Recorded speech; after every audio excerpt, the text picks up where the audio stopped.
Lalitha jewellery T நகர் இப்போ 1 இல்ல 2 showroom, மோர் space, மோர் range. பிரம்மாண்ட திறப்பு விழா ஏப்ரல் 20 அன்று அதே உஸ்மான் ரோட் வளாகத்தில் லலிதா ஜுவல்லரியின் இன்னொரு ஷோரூம். இந்த 3 மாடல்கள் யார் யார் விற்கிறாங்கன்னு தெரிஞ்சுக்கிட்டா நமக்கு ஓட்டு யாருக்கு போடணும்ன்றது தெளிவாக. திராவிட மாடல் என்ன செஞ்சிருக்கு, என்ன செஞ்சிருக்கு? கல்வி கொடுத்திருக்கு, மொழி மானத்தை காப்பாத்திருக்கு, இனம் மானத்தை காப்பாற்றுவதற்கு போராடிட்டு இருக்கு. இந்தியா மொத்தம் ஒரு மாநிலம் எப்படி இருக்கணும்ங்கிற பேர் எடுத்து பெருமையை சேர்த்திருக்கு. முந்தானேற்று அந்த மன்னர் ஒரு சட்டத்தோட பார்த்தாரு, இந்த தொகுதி மறுவரையல் சட்டம், அதுக்கான சரியான பதில் திராவிட மாடல் தமிழ்நாடு. இரண்டாவது மாடல் இருக்கு, அது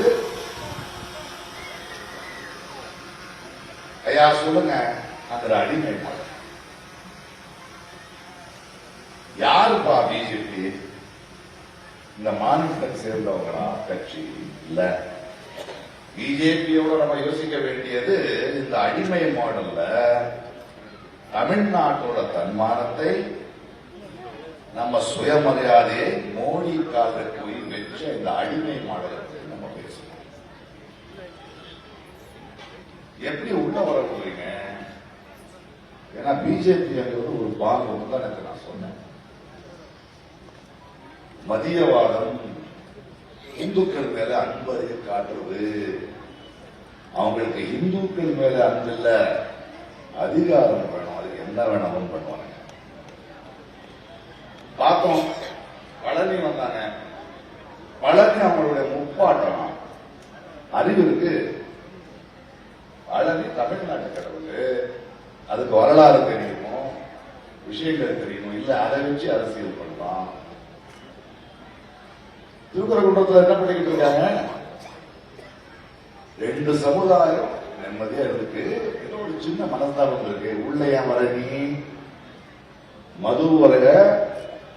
மதுரையை இன்னொரு மணிப்பூர் ஆக்க வர்ற. இது நான் பயன்படுத்த. அவங்க என்ன செய்ய வர்றாங்க? டபுள் இன்ஜின் சர்க்கார் அதிமுக, இந்த கூட்டணியும் அவரும். அது டபுள் இன்ஜின் சர்க்கார் இல்ல, டப்பா சர்க்கார் ஆகும். ஏனென்றால் இன்ஜின் டிரைவர் டெல்லியில இருப்பான். இந்த எல்லா டப்பாக்களும் இந்த சட்டம் போட்டுதான் இருக்கும். இது நம்மளுடைய தன்மானத்துக்கோ தமிழனுக்காக தமிழ்நாட்டுக்காக நிக்குமாங்கிறது நம்ம யோசிக்க வேண்டியதா இருக்கு. அவன் வெளியே இருக்கிற பாம்பு ஓகே, அவனுக்கு நம்ம நாட விற்கிற ஒரு அணி இருக்குல்ல, அந்த அணிக்கு நம்ம ஓட்டு போட்டு நிம்மதியா இருக்க முடியுமா? முன்னாடி ஒரு பாம்பு தவளை கதை சொல்றேன். ஒரு மாநிலம் ஒரு குளம்னா, ஒரு கிணறுன்னா அதுல இருக்கிற தவளைகள் நாங்க தமிழ்நாட்டில் அதெல்லாம் வரா. நான் தான் தலைவன் ஆகணும் ஒருத்தன் கேட்கறான். அப்படி எல்லாம் ஆக முடியாதுயா. நீ ஒரு தமிழ்நாட்டை பத்தி தெரிஞ்சுக்கணும். தமிழ்நாட்டை பத்தி என்ன யோசிக்கிற? எங்களை அட வைக்க மாட்டியா? எங்களுக்கு பெருமை சேர்த்துக்கியா? அதெல்லாம் முடியாது, நான் வரேங்கிறான். முடியாதுன்னா அவன் வெளியில போறான். எங்க போறான்? ஒரே ஒரு ஓட்டை இருக்கு வெளியில போறதுக்கு. அந்த ஓட்டை தவளைகள் பாதுகாப்புக்காக, நம்ம மாநில உரிமையை யாரும் பறிக்க கூடாதுக்காக, நமக்கு மட்டும் தெரிஞ்ச வெளியே போறதுக்கு வர்றதுக்கு.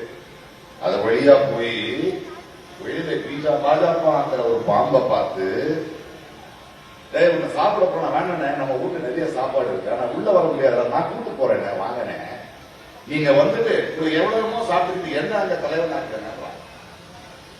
அந்த பாம்போட உள்ள வந்தா அந்த திராவிட மாடல் கேட்குது, நமக்குள்ள பேச வேண்டியது இன்னொரு ஏண்டா கூட்டு வந்தேன், அதெல்லாம் முடியாது, நீ என்ன வளர விட மாட்டேன். இல்லையா, உங்களுக்கு தகுதி இருந்தா வளர மாட்டான் மக்கள். அதெல்லாம் இல்லை, நான் இப்படிதான் வருவேன் அப்படின்னு வந்து இங்கே இருக்கிற வேலை பார்க்கிறவங்கள அவங்க ஈடி கேஸ் போடு. இவனை சாப்பிடுறது பாம்பு நாடு தவளைய சாப்பிட்ட பிறகு இவனுக்கு தெரியாது போன பாம்பு போகாது, அது எல்லா தவளையும் சாப்பிட்டு இவனையும் சாப்பிட்டு இங்கதான் இருக்கு. இந்த அடிமை மாடல் நமக்கு வேணுமா? 3வது மாடல் சினிமா மாடல். நான் ஒரு நடிகர் தான், எதையும் செல்லம் கூப்பிடுறீங்க, எனக்கும் வில்லனாவே பேர் கொடுத்துருக்கீங்க. ஆனா அதை நான் ஓட்டுக்கு பயன்படுத்த மாட்டேன். எனக்கு நல்லா தெரியும், அது நீங்க எனக்கு கொடுத்துருக்கிற அன்பு என்னுடைய திறமைக்கு ஒரு பொழுதுபோக்கான ஒரு வினோதம் நான் கொடுத்ததுனாலதான். அரசியல் வரணும்னா மக்களை பத்தி தெரியணும், விஷயம் தெரியணும். அப்படி எதுவுமே தெரியாம அந்த செலவாக்க வச்சு விஜய் அவர்கள் வராரு. வரணும் வர வேண்டாம் நான் சொல்லல. நான் இப்ப பேசுறது ஏதோ அவர் மேல வெறுப்போ அவர் மேல பகையோ இல்லை. நான் மக்களுக்காக மக்கள் சில கேள்விகள் மட்டும் நான் கேட்கிறேன். அந்த கேள்வி கேட்கக்கூடாதுன்னு நீங்க சொல்ல முடியாது. எனக்கு யாரு எங்களை ஆளுதாங்கிறது ரொம்ப முக்கியம். என்ன பாதுகாப்பா யாரு வைப்பாங்கிறது பெரிய முக்கியம். நீங்க இன்னைக்கு சினிமாவுக்கு வரும்போது ஒரு நல்ல டான்ஸ் ஆடுறீங்க 5 நிமிஷம். அந்த 5 நிமிஷம் டான்ஸுக்கு எவ்வளவு வருஷம் பயிற்சி பண்ணிருக்கீங்க? சினிமாவுக்கு வரதுக்கு முன்னாடி டான்ஸ் கத்துக்கிறீங்க, சண்டை கத்துக்கிறீங்க, நடிக்க கத்துக்கிறீங்க. முதல் 2 படத்துல இருக்கிற விஜய்க்கு இப்ப இருக்கிற விஜய் கிடையாதுங்க. அந்த அளவுக்கு செலவாக்கி பேரு அன்பு சம்பாதிச்சிருக்கீங்க. நீங்க இதுக்கு மேல நடிச்சு ஆஸ்கர் வாங்க சந்தோஷப்படுறது நான் தான். நீங்க நடிச்சிட்டு இருந்தா தொண்டைக்குள்ள விரலை விட்டு விசில் அடிப்போம். நாடை எப்படி கொடுக்கிறது? ஒரு நாடை எப்படி கொடுக்கிறது? நான் உங்க கையில ஒரு நாடை கொடுக்கிறதுக்கு என்ன தகுதியை நீங்க எனக்கு ஒரு நம்பிக்கையை கொடுத்திருக்கீங்க?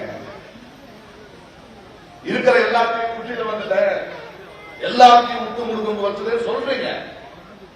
அது ஒரு பேச்ச ஸ்டேட்மெண்டா இருக்கு. விட்டுட்டு எதுக்காக வந்திருக்கீங்க? காந்தி எல்லாத்தையும் விட்டுட்டு வந்தாருன்னா நான் நம்புறேன். அதுக்கு ஒரு வரலாறு இருக்கு.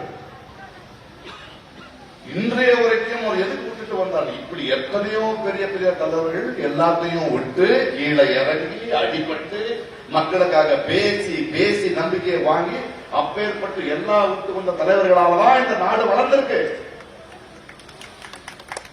அதுக்கு நீங்க ஒரு 5 வருஷம் எதிர்கட்சியா எப்படி இருக்கீங்க? என்ன பண்றீங்க? உங்களுக்கு எத்தனை எம்எல்ஏக்கள் இருக்காங்க? அவங்களுக்கு என்ன தெரியுமோ? இந்த தொகுதி தெரியுமா? எப்படிங்க?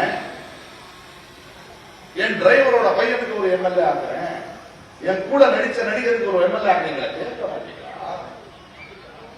எங்க பிரச்சனை தெரியுமா? இன்னைக்கு நான் இங்க வந்து பேசுறதுக்கான தகுதி எனக்கு எப்ப வந்திருக்கு? 10 வருஷமா பேசிட்டு இருக்கேன் அரசியல். 10 வருஷமா மக்களுக்காக மக்களுக்கோட மக்களாக நின்று பேசி பேசி புது புது புரிதலை தேடிக்கிட்டு போயிட்டு இருக்கேன். அந்த மாதிரி ஒரு தேடல் உங்களுக்கு வேண்டாமா? கொடுத்துட வேண்டியதான? வந்த உடனே நான் சிஎல் எனக்கு பவர் கொடுத்துட்டு எப்படிங்க கொடுக்குறது? அதான் நாட்டு சீட்டா கூட்டிட்டு போடுறது. பொறுப்பு வேண்டாம், ஒரு நம்பிக்கையை சம்பாதிக்க வேண்டாம். உங்களுக்கு பெரிய செல்வாக்கு இருக்கு, அன்பு இருக்கு. ஆனா அது உங்களுடைய நடிப்புக்கு. அது சும்மா இல்லைங்க. கியூல நின்று ஆசைப்பட்டு செலவு பண்ணி நேரத்தை செலவழிச்சு கட் அவுட்ட போட்டு கட் அவுட்டுக்கு மேல மில்க் போட்டு மாலை போட்டு நம்ம காசை செலவழிச்சு ஏற்றுமதி உங்களுக்கு. அதனாலதான் உங்க சம்பளம் உங்க காசு. அதை நம்ம கேட்கல.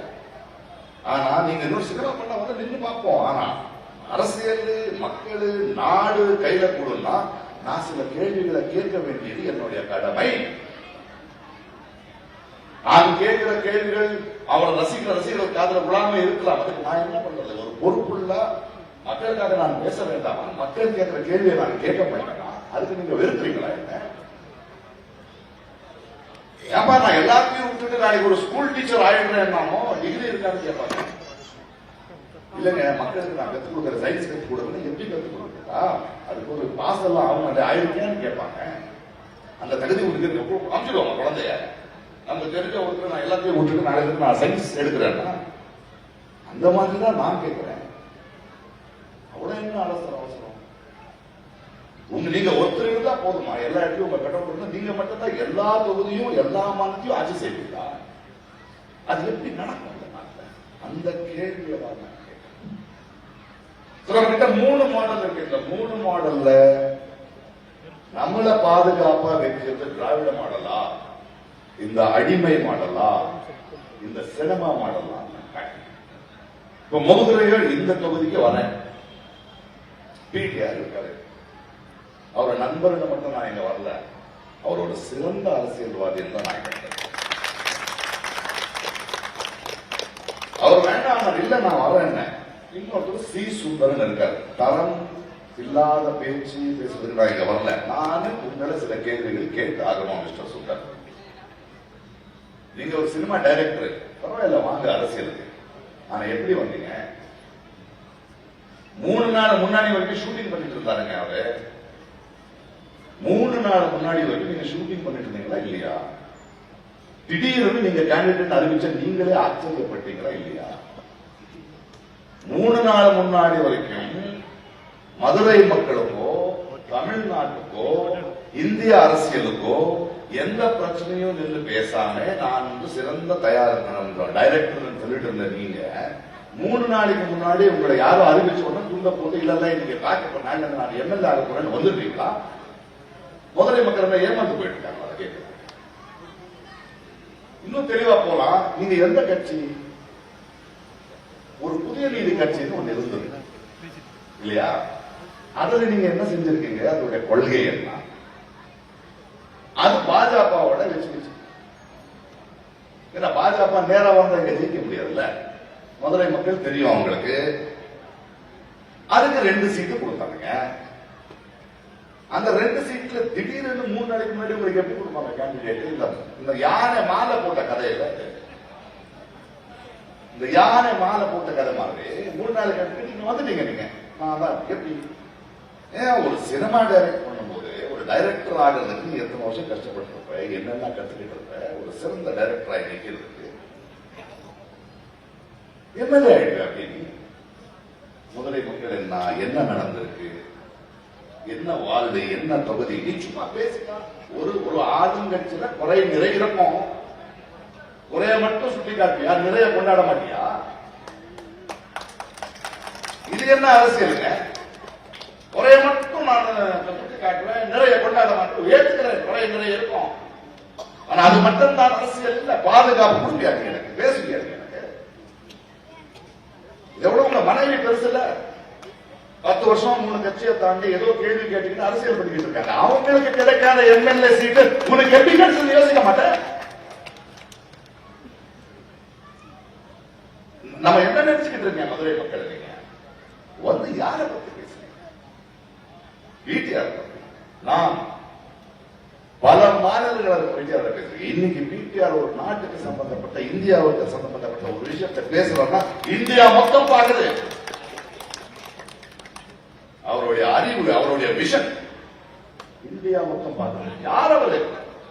ஏதோ வெளிநாட்டில் படிச்சுட்டு வந்தாங்க அப்படின்னு சொல்றது இல்ல. வந்து உடனே எம்எல்ஏ ஆனாரு. எத்தனை வருஷம் வேலை பார்த்தாரு, 2 வருஷம் இருந்தாரு, மினிஸ்டரா இருக்காரு, எத்தனை விஷயங்களை பேசிருக்காரு. இன்னைக்கு எல்லா கட்சிகளும் இந்திய அரசியலை திரும்பி பார்க்கிற அரசியல்வாதி யாராவது இருந்தா அதுல மதுரையோட பெருமை பிடிஆர். இந்த நண்பனை பத்தி பேச வந்திருக்கேன். 2 பேருக்கு போட்டின்னா, சமமான போட்டின்னு நான் பாக்குறேன். எனக்கு பிடிஆர் யாருன்னு சொன்னா அவர் 2 தடவை இதா இருக்காரு, மினிஸ்டரா இருக்காரு, இவ்வளவு பண்ணிருக்காரு, ரெக்கார்டு இருக்கு. உன்னுடைய ரெசிப்ட் எங்கப்பா? எதை நம்பி நானு என் நாடு உன் கையில கொடுக்குறது? இதை நம்ம யோசிக்க வேண்டியதா இருக்கு மக்களே. எனக்கு யார் மேலேயும் வெறுப்பும் இல்லை. மாற்றம் வேணும், மாற்றம் வேண்டாம் யாரும் சொல்றது இல்லை. மாற்றம் மட்டும்தான் மாறாது. ஆனா எந்த மாதிரியான மாற்றம்? ஏமாற்றம் ஆயிடக்கூடாது இல்லையா? ஏமாற்றம் ஆயிடக்கூடாது இல்லையா? மாற்றம், முன்னேற்றத்துக்கான மாற்றத்தை நம்ம ஏத்துக்கலாம். இது சீரழிவு. இந்த சீரழிவை நம்ம எப்படி ஏத்துக்கிறது? பேசுற பேச்செல்லாம் தரம் என்ன? யாரை பத்தி பேசுறீங்க? அதை யோசிக்கணும். அந்த பேச்சை கேட்டுதான் நான் பிடிஆர் சொன்னேன், உங்களுக்கு அந்த தரமான பேச்சு வராது, நான் வந்து பேசுறேன். நான் எனக்காக பேச மாட்டேன், மக்களுக்காக, மக்களோட நின்று பேசுறேன் அப்படின்னு தான் வந்தேன். மக்களே, நான் கடைசியா ஒரே ஒரு வார்த்தை சொல்றேன். இந்த அடிமை கும்பல் என்ன இருக்கோ, இந்த சினிமா கும்பல் இருக்கோ, அது வேணுமா? நம்ம திராவிட மாடல் வேணுமா? அதை நீங்க யோசிக்கணும். இன்னொரு வார்த்தையும் சொல்றேன், இது டிஎம்கேக்கோ அதிமுக அணிக்கோ நடக்கிற தேர்தல் இல்லை. இது விஜய் சொல்ற மாதிரி டிவிக்கோ டிஎம்கேக்கோ நடக்கிற தேர்தல் இல்லை. ஒற்றுமைக்கும் பிரிவினைக்கும் நடக்கிற தேர்தல், தன்மானத்துக்கு நடக்கிற தேர்தல், சுய ஆட்சிக்கு நடக்கிற தேர்தல், மாநிலத்தை எல்லா விஷயத்தையும் காப்பாற்றுறதுக்கான தேர்தல். மதுரை வீரமண்ணு வீரமண்ணு வீரமண்ணு சொல்றீங்க, கேள்விப்பட்டிருக்க.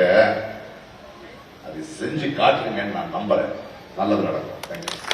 லலிதா ஜுவல்லரி டி நகர் இப்போ 1 இல்ல 2 ஷோரூம். மோர் ஸ்பேஸ், மோர் ரேஞ்ச். பிரம்மாண்ட திறப்பு விழா ஏப்ரல் 20 அன்று அதே உஸ்மான் ரோட் வளாகத்தில் லலிதா ஜுவல்லரியின் இன்னொரு ஷோரூம்.